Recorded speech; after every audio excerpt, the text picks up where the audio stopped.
Hi friends, வணக்கம். நம்ம இப்போ பார்க்குற பிளான்ட் வந்து சீமை ஜாய்வீட்ஸ் அப்படிங்கிறது. இதை வந்து அப்படி லோக்கலாக காமனாக சொல்கிறது பொன்னாங்கண்ணிக்கீரை அப்படின்னு சொல்லுவாங்க. இந்த பிளான்ட்டோட பொட்டானிக்கல் நேம் அல்டர்னேந்திரா செசைலிஸ். இதனோட ஃபேமிலி அமராந்தேசி ஃபேமிலியை சார்ந்த தாவரம். இது வந்து சத்துள்ள கீரையாக நம்ம உபயோகப்படுத்துகிறோம். இதனோட இலைகள் ரொம்ப சத்துள்ளது. இதனோட தண்டுகளும் அப்படின்னா டெண்டர், அப்படி விளையாத அந்த தண்டுகளும் இலைகளும் நமக்கு நல்ல ஒரு சத்துள்ள உணவாக பயன்படுது. இந்த கீரை வந்து நம்ம ரொம்ப பெயினோடு கூடிய சிறுநீர் கழித்தலுக்கு ரொம்ப உபயோகமுள்ளதாக இருக்கிறது. அப்புறம் இது வந்து கண் பார்வையை அதிகப்படுத்தக்கூடிய தன்மை உள்ள கீரை.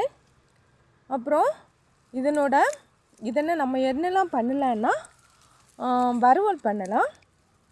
அப்புறம் இது வந்து கூட்டாகவும் நம்ம உபயோகப்படுத்தலாம்.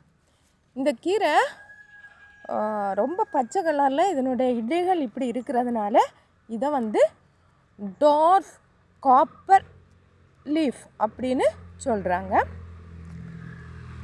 அப்புறம் இதை வந்து முக்குவின்னா அப்படின்னும் சொல்கிறாங்க. இது வந்து புண்களை குணப்படுத்துறதுக்கும் பயன்படுகிறது அப்படிங்கிறாங்க. அல்சர் நோய்க்கும் இது சிறந்த ஒரு மருத்துவ குணமுடையதாக இருக்குது. இதில் வந்து ஃப்ளேவனாய்டு மற்றும் ஆன்டி ஆக்சிடெண்ட் அதிகமாக இருக்கிறதுனால இதை வந்து நம்ம உணவில் சேர்த்துக்கிறது நல்லது. அப்புறம் ஸ்கின் டிசீசஸ், லெப்ரசி, இச்சிங் அப்படிங்கிற நோய்களுக்கும் நல்ல ஒரு நிவாரணியாக இந்த கீரை உதவுது. அப்புறம் இந்த கீரை வந்து ரொம்ப சத்துள்ளதாக இருக்கிறதுனால இதை வந்து பல்வேறு விதமான ஆஸ்துமா இப்படிங்கிற நோய்களுக்கு இதை பயன்படுத்துகிறாங்க. அப்புறம் இது வந்து மாட்டு தீவனம் அதுக்கு வந்து சிறந்த ஒரு சத்துள்ள உணவுப் பொருளாக இந்த கீரை இருக்குது. அப்புறம் வந்து இது நம்ம நீர் வளங்களில் இது அங்கே நீர்வாழ் உயிரினங்களுக்கு நல்ல ஒரு சூழ்நிலையை இது பயன்படுத்தி கொடுக்கக்கூடிய ஒரு நல்ல ஒரு பிளான்ட்டாக இருக்கிறதுனால இதை நீர்வாழ் தாவரங்களுக்கும் விலங்குகளுக்கும் இதை யூஸ் பண்ணுறாங்க. நன்றி.